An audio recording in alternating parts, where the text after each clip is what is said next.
essentially the squad just came through the storm wall, and this is the start of their journey here into Dubai. So this is a distress signal that they found from this faction, the Damn 33rd, that was in Dubai helping out with the evacuation when the sandstorms hit. So they refused to leave when they were called out because they wanted to stay behind and help out the people that couldn't make it out of the city. And their evacuation, we're starting to see some signs of it here. So the squad was called into Dubai after a distress signal was heard here in Dubai that they did not expect. Awesome. So the squad kind of gets their first view of Dubai here.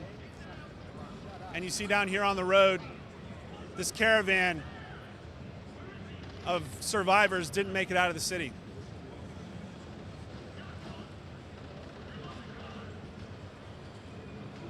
Start to see some dead soldiers here that were on lookout for the Damn 33rd.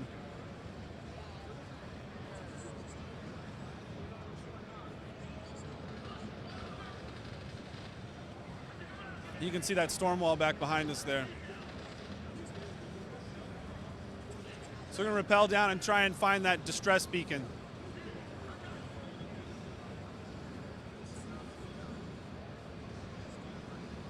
One of the things that's really interesting about Dubai is the fact that there's so much opulence and wealth there. So you see these cars, you're seeing a lot of sports cars and just really luxury vehicles mixed in with the Humvees here that were helping out with the evacuation. So that's really interesting with a cover shooter. You're not really taking cover on these blocky concrete blocks as you see in a lot of other games.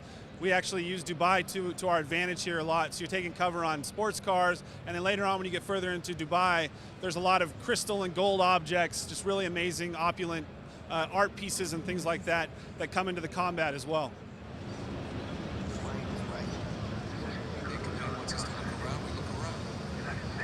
So you can see a reference to Sheikh Zayed Road there. That's actually a road that runs down the center of Dubai that we follow once we get further into the game. It's a 16-lane highway. It's just an amazing highway that has a canyon of skyscrapers on both sides. So you'll see that as we get further into Dubai.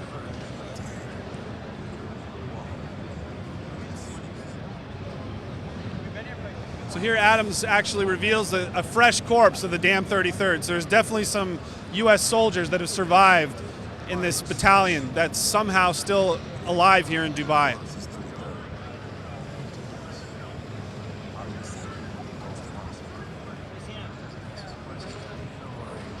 And now we start to see the first survivors actually that are outside of the military. My name is Captain Mark Walker. We're looking for survivors. We're definitely skeptical of the presence of the US soldiers here.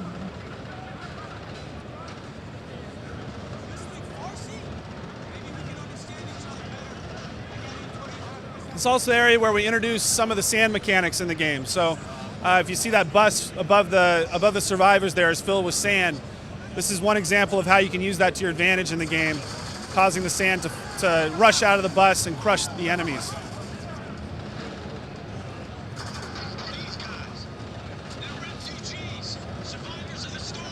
That also comes into play in a lot of other ways too. You might notice a little bit later, if you throw grenades into anything that's covered in sand, they'll actually kick up really large sand clouds that'll stun the enemies as well. And then later on you have the chance to fight within those sandstorms that continue to rage within Dubai, that continue to brutalize the landscape and really transform it. And that changes the combat a lot.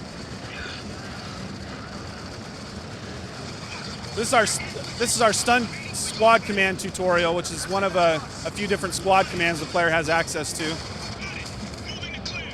So throughout the game, the squad will recognize if the player is pinned down and will offer that contextually to the player.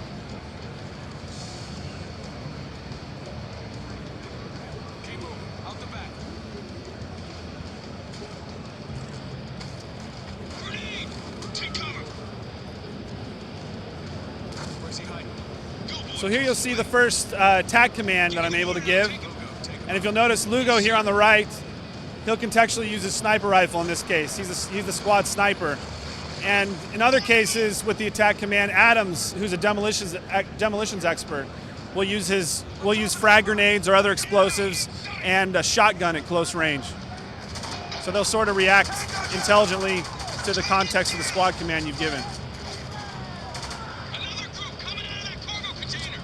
It was really important to us that these squad mates were more than just gameplay tools, that they were narration tools as well. So these are characters that we want to build a strong relationship with throughout this journey. And that relationship between the squad mates really begins to break down in an interesting way, and it's manifested in the way that they talk to each other and react to the squad commands as well that the player gives.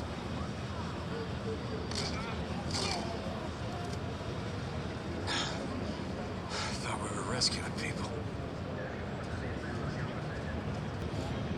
All right, so we had a chance to finally You're gonna have to talk fast, boss. reach these American soldiers that are members of the Damn 33rd here and get some information from them that's going to lead us deeper into Dubai, and it's going to start to unravel some of the mysteries that are here.